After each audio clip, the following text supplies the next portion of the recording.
Drama serial मन मस्त मलंग। कबीर जो कि रिया को रस्सियों से बांधकर अपने घर में कैद करके रखा हुआ है और रिया भागना चाहती है, रस्सियां खोलना चाहती है और जब उसकी मदद करती है उसकी भाभी की बहन और छुरी उसे देकर जाती है और रिया रस्सी काट चुकी होती है ऑलमोस्ट, लेकिन कबीर ऊपर से आ जाता है और रिया से कहता है कि कितनी बाकी है। तो रिया के मुंह से बेधड़क ही निकल जाता है कि बस ऑलमोस्ट हो चुकी है। और जब वो देखती है कि ये कबीर है तो उसका मुंह बेचारी का देखने वाला होता है कि अब फिर कबीर पता नहीं मेरे साथ क्या करेगा।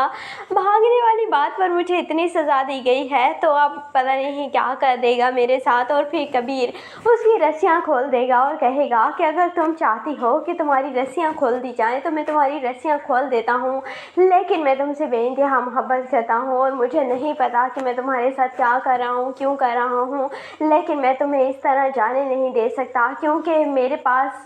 तुम हो और मेरे पास सब कुछ है। लेकिन अगर तुम मुझे छोड़कर चली गई तो मेरे पास तो मैं खुद भी नहीं रहूँगा। मैं तुमसे बेइंतहा मोहब्बत करता हूँ। और फिर रिया और कबीर दोनों एक दूसरे के साथ आहिस्ता आहिस्ता खुश हो ही जाएंगे क्योंकि रिया भी कबीर से प्यार तो करती है लेकिन वो अपने घर वालों के प्रेशर की वजह से कबीर से तलाक मांग रही थी। और फिर रिया और कबीर बाहर घूमने भी जाते हैं और रिया कबीर के साथ बहुत खुश होती है, लेकिन ऊपर से आ जाती है अस्मा और सिकंदर। और सिकंदर अब अस्मा पर बहुत चढ़ाई कर रहा है, बहुत गुस्सा कर रहा है कि तुम्हारे आइडिया की वजह से हमने अपनी बहन की शादी कबीर के साथ की थी और अगर कबीर ने तलाक ना दी रिया को तो क्या होगा और हम मेरा नाक सारे जहान में कट जाएगा कि हमने अपने दुश्मनों को बेटी दे दी और सारी जिल्लत हमारे ही मुकद्दर में लिखी जाएगी, जो कि पहले ही कबीर भी सिकंदर से कह चुका है कि अब सारी जिल्लत तुम्हारी ही होनी है और तुम जहाँ से गुजरोगे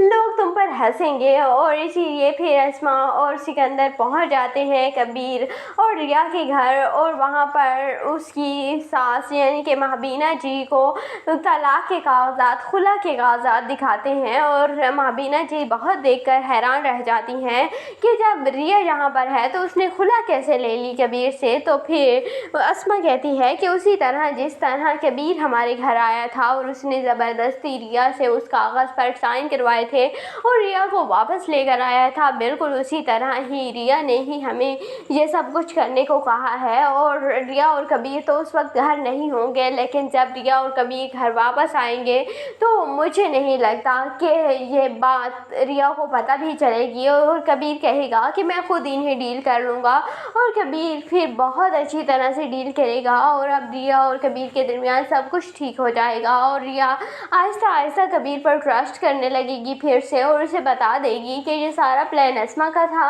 अस्मा के दिमाग में कहाँ से आया मुझे नहीं पता। और फिर